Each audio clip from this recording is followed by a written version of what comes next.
Sampun rasa tentang Ki Joko Kendil gimana Ki? Safir. Saya itu nggak mau nanggapin orang lain, Gus, jujur aja. Saya aja banyak yang suruh nanggapin sampean sama pesulap merah, saya nggak mau. Bagi saya udah urusan masing-masing. Saya lebih seneng muhasabah aja. Buat apa menilai orang? Yang baik itu nilai diri kita sendiri aja lah. Karena kita masih banyak dosa, banyak salah lah, malu, Gus. Kalau sampean baru mantap, tanggapannya jenengan gimana? Tanggapannya Gusnya gimana coba? Ayo. Iya Bang.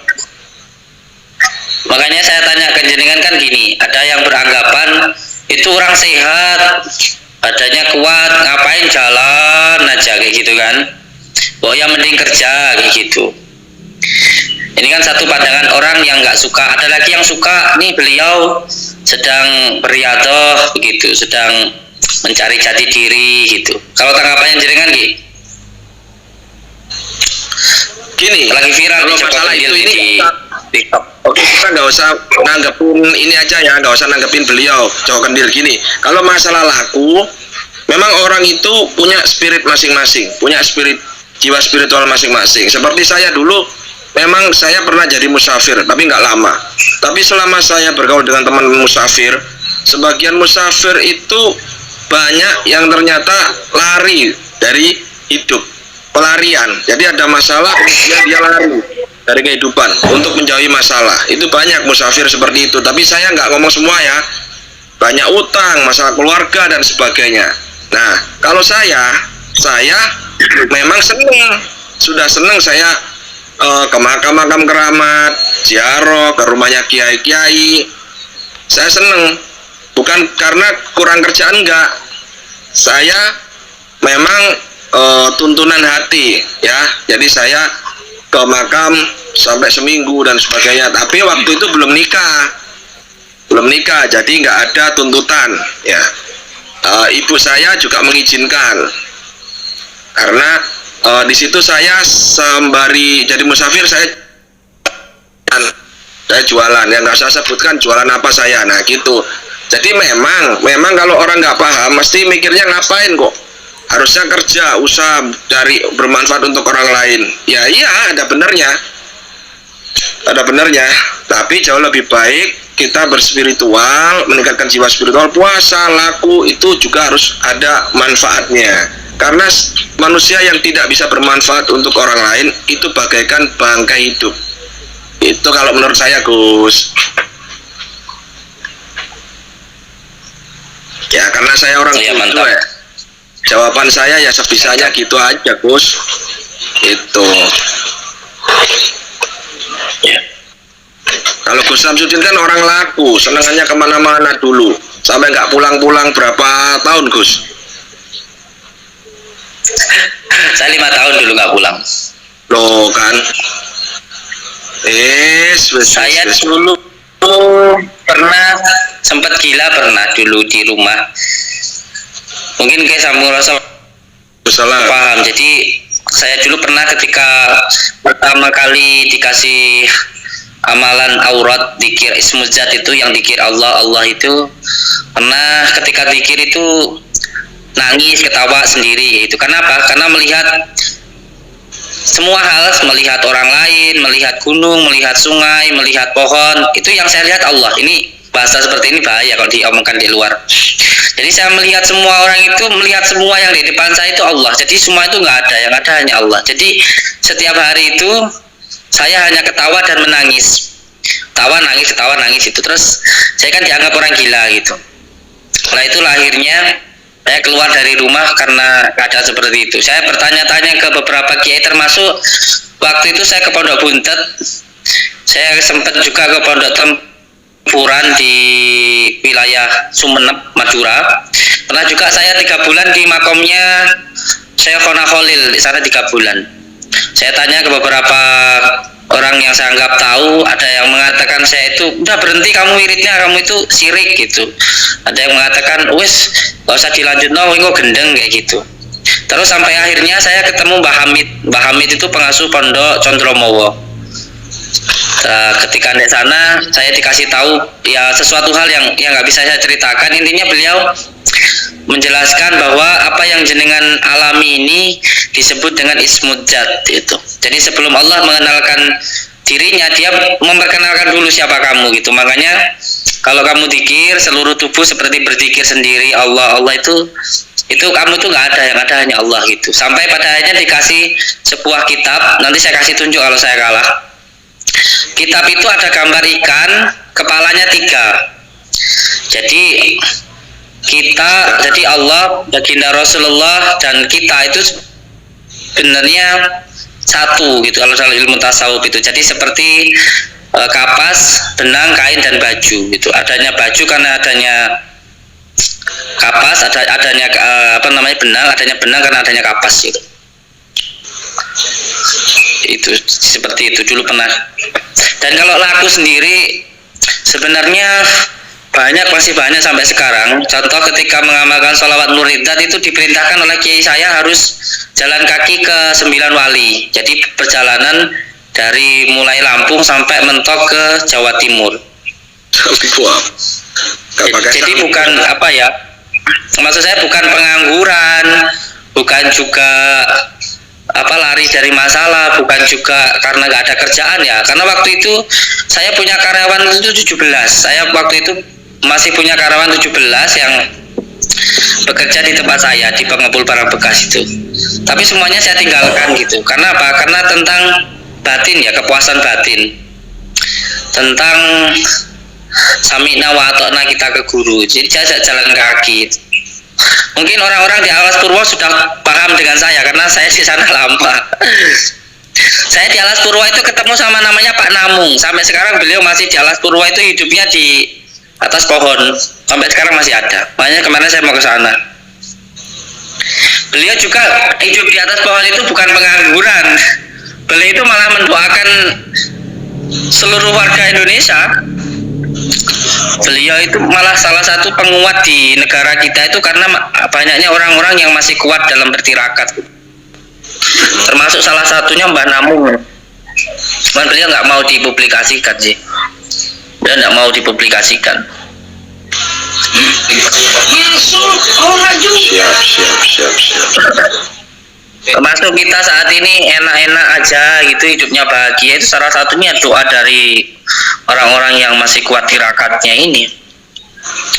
Jadi jangan menganggap rendah orang-orang yang bertirakat, berjalan kaki. Kita nggak tahu apa yang beliau lakukan, bisa beliau selalu mendoakan kita gitu.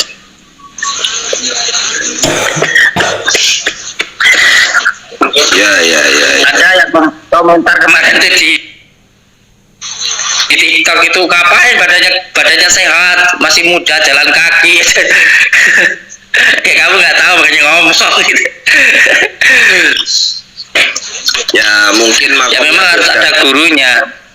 Ada makom, setiap orang itu punya makom masing-masing. Iya, ada gurunya, ada penuturnya.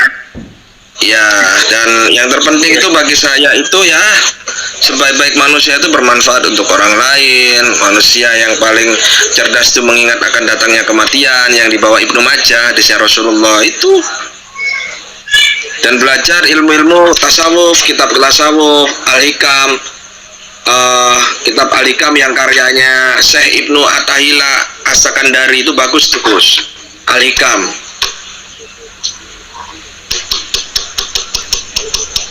itu bagus. Cibulan, oh iya, waktu itu saya di Cibulan. Terus buka angkringan, wah mantep tuh. Saran saya belajar, kalau belajar itu kitab ini Al-Hikam bagus Gus, karyanya Ibnu Attahila, Syekh Ibnu Attahila As-Sakandari. Itu keren, cuman ya itu tadi, kalau nggak ada bimbingan mumet, bisa stres.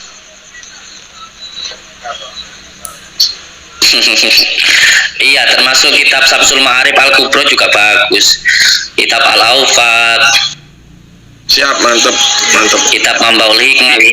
Saya Al-Buni Al-Maliki. Beliau itu seorang syekh loh, yang hafal ribuan hadis beserta dengan sanadnya. Lah kok bisa-bisanya disirik-sirikan Dikatakan pembuat kitab sihir sama orang yang baru hafal berapa hadis. Kamu baru berapa hadis? Paling cuman 100 belum beserta dengan sanadnya kok. Kamu mensirik-sirikan orang yang dikatakan syekh yang hafal ribuan hadis beserta dengan sanadnya. Jadi kemarin itu juga akhirnya saya nggak mau lagi membahas, nggak mau lagi menjawab komentar itu karena apa? Karena sudah serangannya bukan secara personal lagi, tapi sudah menyerang ke bagian kitabnya, amalannya. Ini bahaya, bisa jadi problem nasional itu. Kayaknya saya diam. Kalau yang diserang secara personalnya saja saya nggak apa-apa, tapi kalau sudah nyerang kitabnya, wah bahaya. Karena di beberapa pondok salaf, di pondok-pondok salaf yang ada di Jawa Timur khususnya itu masih banyak yang menggunakan kitab-kitab karangan dari Syekh Al-Buni Al-Maliki tersebut. Maka bahaya itu kalau dikatakan sihir. Itu banyak pondok-pondok NU yang masih menggunakan kitab-kitab itu. Sebenarnya kitab-kitab itu dipelajari hanya ketika seseorang itu sudah pada tingkatannya atau sudah ngaji di beberapa kitab Safinatun Najah, Salam Taufik, itu nanti baru ngaji kitab itu. Kalau belum ya belum, karena memang yang mengamalkan amalan ini, yang belajar ini harus kuat dulu tauhidnya, kuat dulu akidahnya kayak gitu. Karena kitab ini memang seperti pisau. Pisau itu tinggal bagaimana yang menggunakannya. Kalau yang menggunakan itu adalah orang tua, ibu-ibu, digunakan untuk ngiris brambang, untuk masak, kan bisa melayani suaminya, jadi suatu hal yang baik. Tapi kalau pisaunya dipegang sama preman atau dipegang anak kecil, ya berbahaya karena bisa untuk melukai orang atau untuk melukai atau untuk membuat kejahatan, kan begitu. Jadi tinggal bagaimana yang menggunakan. Contoh ya, di dalam kitab Syamsul Ma'arif itu ada amalan namanya butuhun ya. Butuhun itu untuk membuat seseorang itu jatuh cinta atau selalu cinta. Terus kalau selalu cinta itu digunakan untuk orang yang berumah tangga, terus dia sudah punya anak, mau bercerai. Ketika itu minta tolong kepada kita, ya minta kepada kita. Terus akhirnya kita buatlah butuhun, ditulis di piring. Setelah itu dipuasai 3 hari. Dipuasai 3 hari, terus di situ dituliskan nama istri sama suaminya, lalu ditanam di rumah. Dengan meminta kepada Allah supaya suami istri ini selalu akur. Apa itu ya salah? Salah itu kalau seumpamanya digunakan untuk merusak rumah tangga orang lain, itu baru salah. Terus ada amalan di dalam kitab Syamsul Ma'arif itu untuk membuat seseorang tidak cinta ya, hilang mahabbahnya, hilang rasa cintanya, itu hilang. Semuanya seperti itu juga dikatakan katanya sihir. Kalau menurut saya tidak. Sekarang begini, kalau semuanya ada orang berumah tangga, ya rumah tangga, terus dia itu perempuannya suka sama lelaki lain, sehingga dia itu selalu pengennya jatuh cinta sama lelaki lain, bukan pada suaminya. Akhirnya minta tolong sama kita. Ini kita pisahkan secara pilwilnya. Kita di situ ditulisin alif lam mim, kaf ha ya ain sin qaf, lalu ditulis nama perempuannya tuh sama laki-lakinya di pohon pisang. Nulisnya pakai tinta jafaron merah. Terus dipotong, terus setelah itu potongan 2 itu dipendam melewati sungai, satu sungai sebelah sana, satu sungai sebelah sini. Terus kayak gitu, salahnya di mana coba? Kan gitu, salahnya itu di mana? Jadi tinggal yang menggunakannya kayak gitu loh. Ini katanya bikin orang nggak cinta, ini sihir, ini syirik, ini membuat orang jatuh cinta, ini sihir, ini syirik. Oh, sihir matamu. Gemes saya. Kadang-kadang gini loh, orang nggak ngerti tapi sok ngerti, itu nggak tahu ilmunya, tapi sok tahu, ya repot ya begini. Repot ini. Makanya saya kemarin setelah ada pembahasan tentang kitab, saya nggak bahas lagi saya mau dilok ini model bisa diem. Kenapa? Karena yang diserang bukan lagi personalnya. Kalau saya yang disalahin, saya terimalah, iya saya salah. Tapi kalau yang disalahin itu kitabnya, amalannya, wah ini bahaya, ini nggak benar kalau kayak gitu, bahaya itu.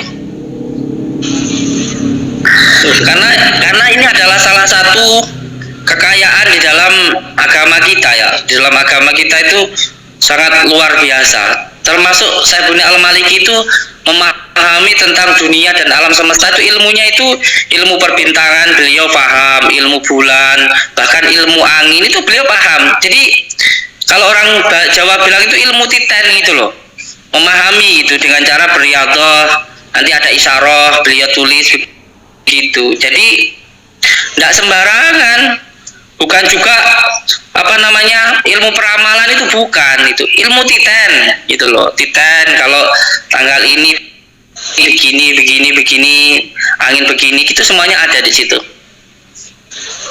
Ya. Oh tenan